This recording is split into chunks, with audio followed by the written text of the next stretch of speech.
Johnny Depp sa v Prahe stretol so svojou právničkou Camille Vasquezovou a policajti pri razii zhabali tvrdé drogy a 300 000 eur.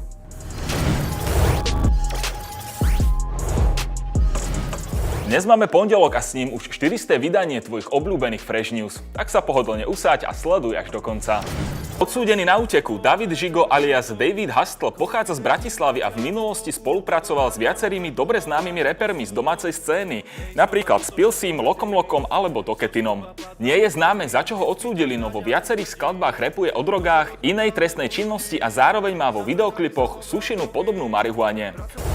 Policajti pri razii zhábali tvrdé drogy a 300 000 eur. Medzi obvinenými je aj vysoko postavený manažér Eška Slovan.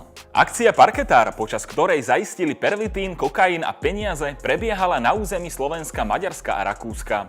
V rámci zločineckej skupiny sú stíhaní aj dvaja bratia, aktuálne už bývalí zamestnanci futbalového klubu Eška Slovan Bratislava, a to bezpečnostný manažér Martinka a pomocný tréner Juraj K. Obaja skončili za mrežami. Podľa ich advokáta vinu popierajú, informuje televízia Markíza. Počas akcie zaistili omamné a psychotropné látky v hodnote viac ako 250 000 eur a finančnú hotovosť vo výške viac ako 300 000 eur. Zaistené boli aj motorové vozidlá, elektronické nosiče údajov a telekomunikačné prostriedky. Johnny Depp sa v Prahe stretol so svojou právničkou Camille Vasquezovou. Počas súdu s ex-manželkou sa dokonca špekulovalo, že spolu randia. Na stretnutí by možno nebolo nič zvláštne, keby sa neodohralo v Prahe, kde Depp vystúpil na koncerte spoločne s gitaristom Jeffom Beckom.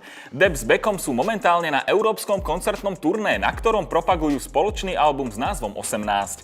Práve v zákulisí pražského koncertu sa fanúšikom podarilo nahrať video, ktoré zachytáva usmiatého Deppa s Vasquezovou v priateľskom rozhovore. Už počas súdneho procesu sa na sociálnych sieťach objavili špekulácie o tom, či Johnny Depp a Camille Vasquezová spolu náhodou nezačali randiť. Bulvárne weby tieto fámy podkladali fotografiami, na ktorých sa herec s právničkou objímajú priamo na súde.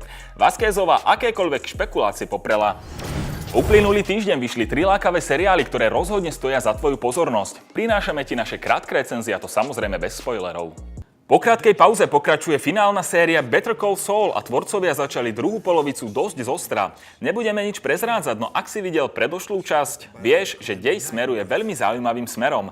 V seriáli sa opäť podarilo navodiť neuveriteľne napínavú atmosféru a herci boli znova fantastickí. What We Do in the Shadows je vynikajúca komédia, ktorá originálne využíva stereotypy o upíroch a vďaka úžasným hercom vytvára komediálne scény, ktoré ťa poriadne rozosmejú. Príbeh sa od skončenia 3. série posunul o celý rok, takže keď sa postavy konečne stretnú, majú si čo povedať. Resident Evil je s prehľadom najslabší seriál z tejto trojice, no je stále zaujímavý pre fanúšikov rovnomennej hernej série. Odohráva sa totiž v rovnakom svete, akurát v budúcnosti, takže udalosti všetkých hier sa tu už stali.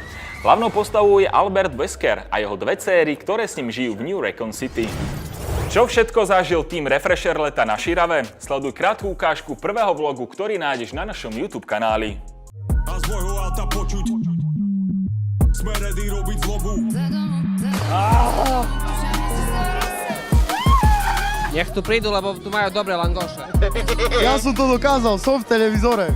Za tieto 3 dni prejdeme viac ako 800 km z Bratislavy až skoro po ukrajinskú hranicu. Navštívime že vraj najkrajšie turistické lokačky východu a okúpeme sa vo vodopádoch a pozvali nás na pravú šialenú východňarskú party. Popri tom všetko budeme spať nielen v hoteli, ale aj v domčeku v korunách stromov a v opustenom kaštieli. Poď to s nami zažiť, Refresher leto práve začína. Ako sme mohli vidieť, moji kolegovia si toto leto na Širave skutočne užili, no a ty si môžeš celú časť pozrieť na našom YouTube. Vidíme sa na budúce.